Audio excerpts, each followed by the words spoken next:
Yeah, well, all I know is an hour is a long time, so get comfortable. It'll fly by. Yeah, any questions you guys have, just start firing away. Coach Day, welcome to Buckeye Nation. What is your philosophy and your core values, for the program this year? Yeah, so much of this offseason and the conversation with Gene Smith and Urban was just that so much of my philosophy and core values fell in line with what was already there. And so our core values are the same, and our culture is the same. And some things that we've looked at moving forward is in the message that we've had to our team is what we call tough love, which is we have to be tough. We have to be tough physically, mentally, emotionally. We have to be tough on the field, but also loving our coaches, loving our players, loving our teammates, and making sure that there's that relationship, because we want to motivate through love and making sure that it's a positive environment where guys love coming to work every day and bringing energy. And then if they put so much into it that there's no way they're gonna in the fourth quarter give up, because they put so much into it. And so the infrastructure that's been in place is going to stay the same. The plan to win is the same.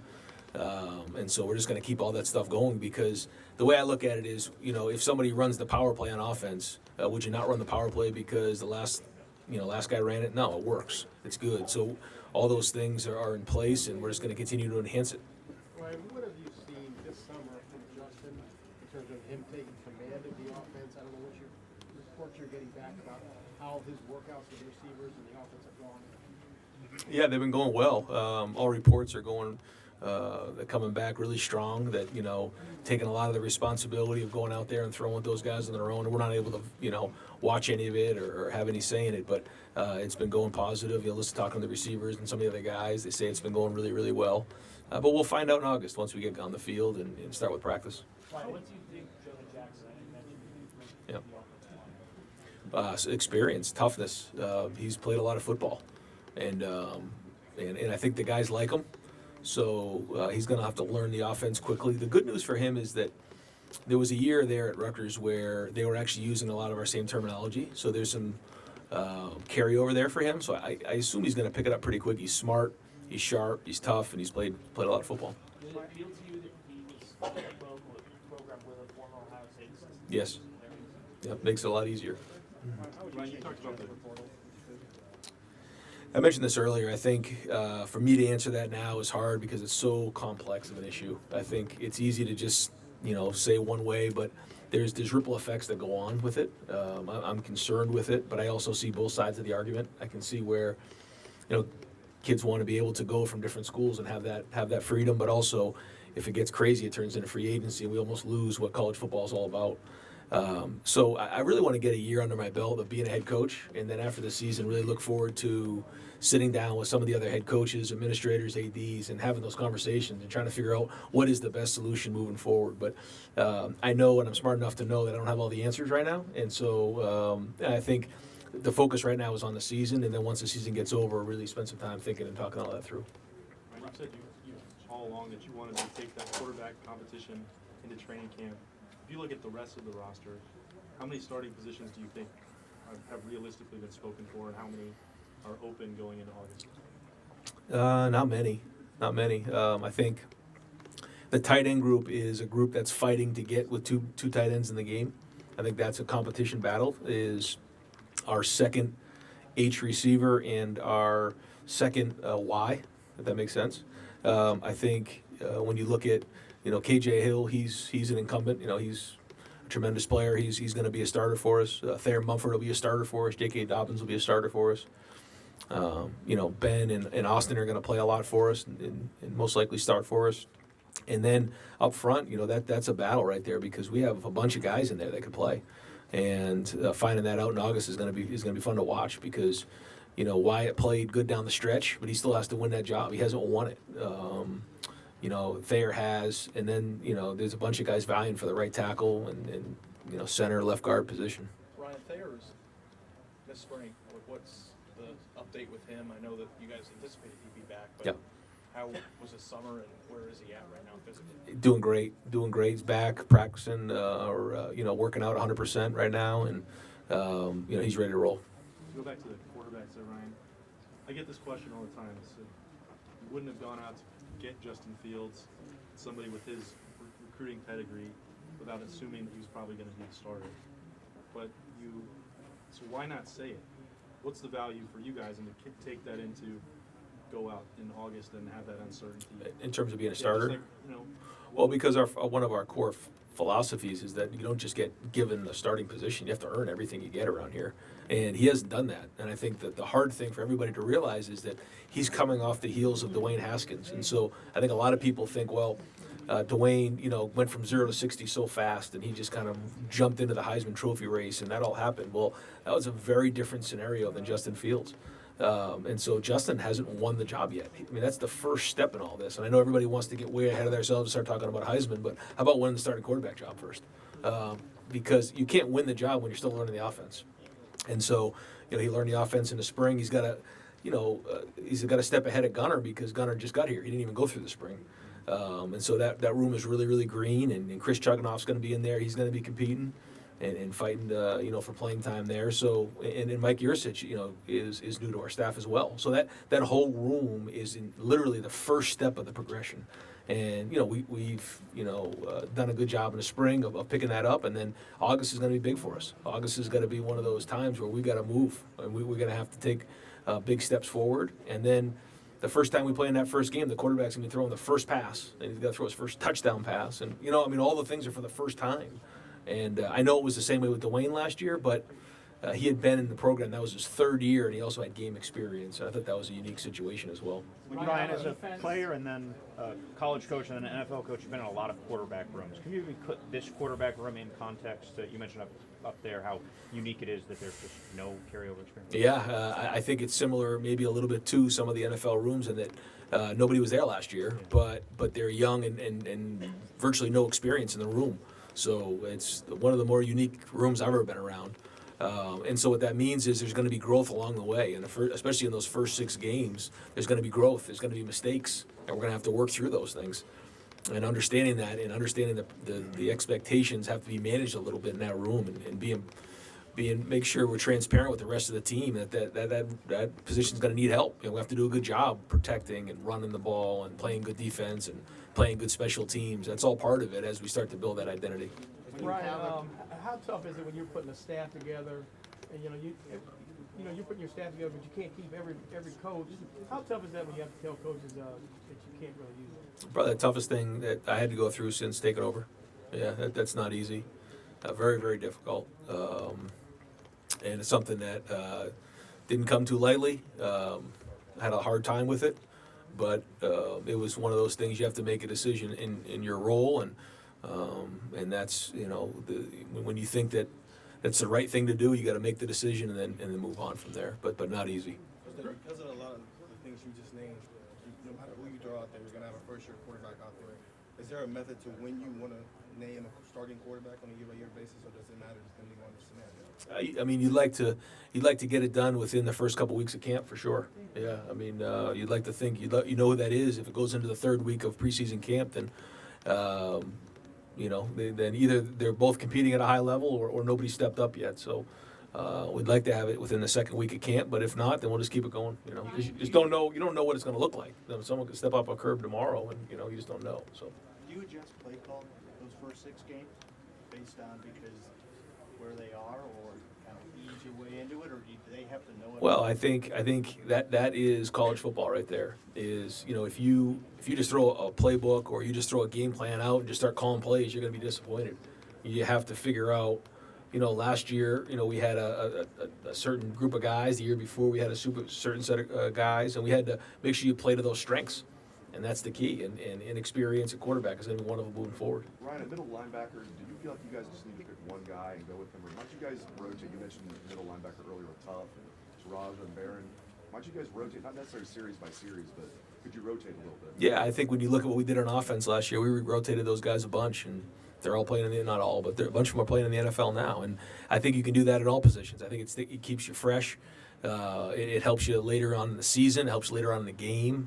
But they have to earn the spot. We're not just going to do it to do it. But if someone's that much further ahead than the other guy, then they'll play more. But if they earn playing time, then they're going to play, and on special teams and on defense. Specifically, Taraja, where's he at right now? What does he need to do better in your eyes to win that job or be in the mix for that job? I think we'll know more coming out of preseason camp, but he's taken some strides. He did a great job on the scout team last year, had a good spring. I think he's still learning the defense and understanding, the diagnosing the plays and understanding, where to fit in his run stuff and where to go in the pass game. But he goes really hard. He's a leader out there, and he's tough. When you have a quarterback like Justin, who's come in and is surrounded by the hype he's been, do you view it as an important part of your job to help him manage those expectations, to make sure that the hype around him doesn't get too big before the season starts? Yeah, I think it's really important. I think that's part the position coach as part of the coordinator and part the head coach is understanding that, because I think that's really important for the quarterback to understand week in and week out what his role is, week in and week out how the game's going to be different, week in and week out how social media is handling everything, good, bad, or indifferent. One of the things we had to deal with last year with Dwayne was, it went from 0 to 60 so fast, and it was all positive. And how do you now, keep your expectations under control based on where he was at in his development at that point? Or after the Iowa game 2 years ago, dealing with JT and social media there. Those are two, extreme situations. But I think counseling a quarterback, especially at that age in college, is critical week to week. Ryan, talking about this competition with John, kind of saying, on defense, you guys have a lot of starters back, a lot of experienced guys back, but you have a lot of young players who might be ready to play. Yep. Is that a difficult decision if you have starters on defense where maybe you guys would come to a decision, we're better if this other guy plays and a starter is no longer a starter? How difficult is that as a new head coach? I think it goes back to, the position coach and the conversations that are being had in that room. I think that if they understand that it is an open competition and the best players are going to play, then I don't think it's a hard conversation. I think if there's conversations that are had where, the understanding is you're the starter, and then all of a sudden, a week before the game, you say, hey, you're not starting, and this guy is, now you got a problem on your hands. And so I think constant communication about where they are in the depth chart is really important, especially in August. Not as much in the spring or bowl practice, because you're just out there learning your job. But as the depth chart starts to break out and you get closer there, I think communication is really, really important, because most guys they'll understand it if they're told, all along. It's when you start to surprise guys when they get upset. Right. What are the indicators that we will be better on defense than a year ago? And what have you seen through spring and in the summer that tells you y'all will be better? Well, I think we have good players. I think we have a good staff. I think we have a good scheme. And so when I go to bed at night, I think to myself, well, we should be pretty good. And I said it to the guys on the staff. I said, do you want a better D-line? Do you want a better secondary? Do you want better linebackers? Like, I don't know if there's better players out there in the country. Maybe there are. I'd like to see them. And we have a really good staff and a really good scheme. So I go to bed thinking to myself, boy, we have to be pretty good on defense. And I think we will be, And is it going to be perfect? No, it's not going to be perfect. But we're going to have to solve the problems as they come, because they're going to come. And how quickly we can solve those problems, I think, will indicate, what kind of defense we're going to be. Ryan, the last 3 years, your games with Penn State have been very competitive. You've been on the sidelines for 2 of them. Why do you think you guys match up so well, and why do those games always seem to come down to the final minutes? First off, they have a great program. They're coached really, really well. On defense, Brent Pryde does an unbelievable job of keeping everything in front of them and not giving you anything free. When you look statistically year in and year out, they're tough. And then on offense, they're pretty creative in how they do things. And so I think when you have a well-coached team, then they recruit really, really well. And then, you're in the Big Ten, you're in the thick of it, it's going to be hard to beat them. And those have been 2 of the most memorable games I've played in. Those have been wild games that went all the way to the fourth quarter. And so the year before I got there, I think, we lost on the road there. And so those are just Big Ten battles against a really good, well-coached team that are hard. And that's just part of it. Ryan, you know better than everybody, because you get asked about all the time, that you're replacing somebody that had a huge name. But I'm wondering, when you first took this job, did you have to sit down with Mark and make any major adjustments to the overall recruiting philosophy that you guys have as a program? Considering maybe Urban might be able to get into doors just because he was more of a legend, obviously at his point in his career that you are now. Yep. Did you have to adjust that, or did you guys keep recruiting the same exact plan that he already had, and was it working? I think the plan's working, but it's different in that, to your point, I think you're talking about one of the most legendary coaches in the history of the game, And the minute someone, met Urban or he went into a house, there was instant credibility there. I think our staff and me as the new head coach, we had to spend a little more time of understanding that this is our vision and selling our vision of what this is, and it's been successful that way. We spent a lot of time talking about how it's not just the coaches, it's everybody involved, the GAs, everybody in that building. When someone walks in the building, it's that environment. Because if we say we're going to be a family, we have to be a family. And that, if you send your son to Ohio State, he's going to be taken care of. He's going to be taken care of on the field in terms of developed at the highest level. He's going to be taken care of in the classroom and making sure he has all the support he needs, but then also off the field and all the things that we're providing right now. And that this program is going to be motivated through love. And that's part of being a family, because what I say to our guys all the time, and I say to the recruits is, who do you love the most in your life? And they all say their family. What would you do for them? Anything. Well, why can't we have that same relationship with our players and our coaches? And that's really, what we talk about with our guys. And I think the guys that we've had committed here have done a great job of communicating with each other and building that camaraderie early on. So it's been going well. Yeah, I think there's always changes. There's changes year in and year out. Can I tell you that it's completely different than in the past? No, there's a lot of similarities in the way we do things and group recruit and do different things like that. But anytime there's new people involved, it's going to be very, very different. And I got to give our staff credit. The guys are killing it out there. They're doing a great job and really busting their hump to make sure that they're outworking everybody out there, and I'm proud of those guys. But still a long way to signing day, so we just got to keep going. When you say that the plan is working in regards to recruiting, is this the plan?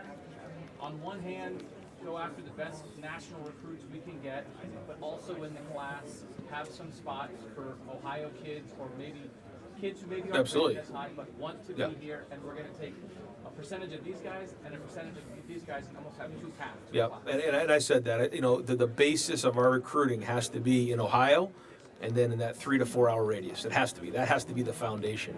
But then Ohio State has a brand that can go from coast to coast.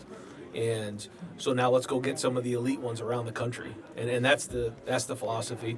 But we have to have that foundation in Ohio, and I think we're doing that. Why are you on the West Coast so much in this recruiting plan? I don't think it's not an emphasis. It wasn't like I said, hey guys, let's go recruit California or out that way. That wasn't the case. I think it's just the way that this cycle has worked. I don't have a lot of ties out there, or anything like that. I think it's just the way things happen in cycles, and I'd be surprised if it was the same way next year. I think maybe we'll be into Texas and down to the Southeast maybe more next year. But I think it's just kind of the way it worked this year. Yeah. Ryan, since you haven't, Justin hasn't played much, what do you absolutely know for sure about him as a college player?